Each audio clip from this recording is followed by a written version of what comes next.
And Republican Senator John Cornyn and Democratic Senator Chris Murphy are meeting today to try and find common ground on gun reform. That's right. These senators are meeting virtually to try and come up with a basic framework for gun legislation that could either garner Republican support to pass the 60-vote threshold in the Senate. So for more on this, let's bring in CBS News political reporter Caitlin Huey-Burns. Hi, Caitlin. So, we've been sort of trained to not expect much when it comes to meetings about, gun regulation. But what should we expect from today's meeting? And are any other lawmakers involved? That's exactly right, Tanya. And talking to Democrats last week, some of them told me, look, not using the word optimistic, but using the word hopeful instead, because they know this familiar pattern that how elusive gun legislation is. But what's significant here is that you have Chris Murphy, who, of course, has been leading the talk on guns since Sandy Hook, and then John Cornyn, of course, who's the senior Texas senator who was just recently in Uvalde visiting after that horrible massacre.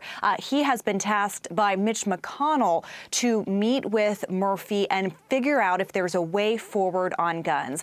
But talking to lawmakers last week, all of them made pretty clear that if something does get done here, it would be a very narrow provision. And two things to really look at here are background checks. Remember, several years ago after Sandy Hook, Senators Joe Manchin and Pat Toomey, the Republican from Pennsylvania, hammered out a very narrow bipartisan compromise on background checks. That could be something that maybe is revived, although that even might be watered down. So looking at background checks, but the real key here that there seems to be at least some bipartisan interest in is these red flag laws. And we've seen this passed at the state level, even in conservative states like Indiana and Florida, actually, after Parkland passed a similar law where someone who is deemed mentally unfit by a court order or by a medical professional would have their firearms seized by court order. So that's something that's being looked into on Capitol Hill, but that would be not a federal program, but something that would be a grant-based program to the states. And that's something that Lindsey Graham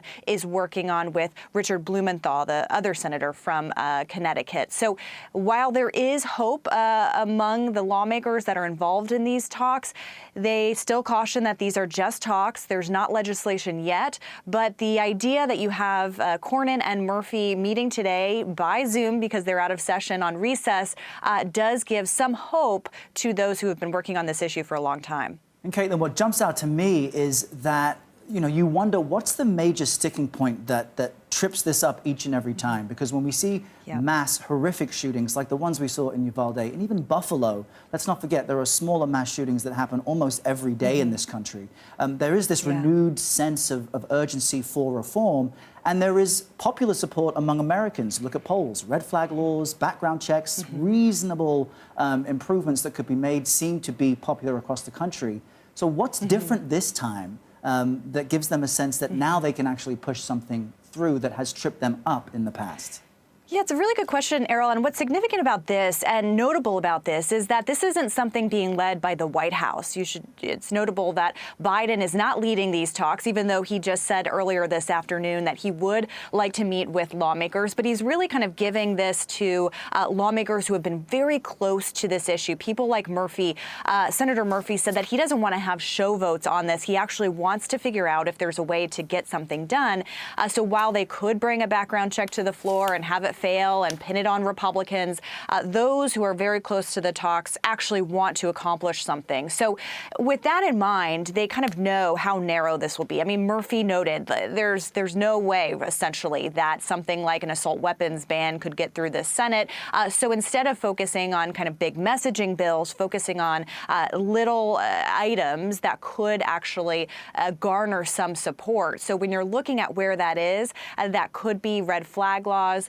But, talking to Republicans last week, as I was on Capitol Hill, there still was a big resistance to any sort of federal legislation on guns. And that's an interesting dynamic because there is support. You mentioned bipartisan support for some of these measures. There's also support, proven support among Republicans for some of these. After Parkland, then Governor Rick Scott, who is now a United States Senator, a Republican, signed into law a red flag bill after Parkland and also signed into law raising the minimum age for purchasing a firearm from 18 to 21. Now, I was asking Republicans last week on Capitol Hill whether they could support something like Rick Scott did in his state, and most of those Republicans said that this should be on a state level, that federal legislation just could not get the kind of support. So that's all to say that even though there is optimism among those closely involved in these talks, they also know how difficult it is to garner a support, particularly among Republicans.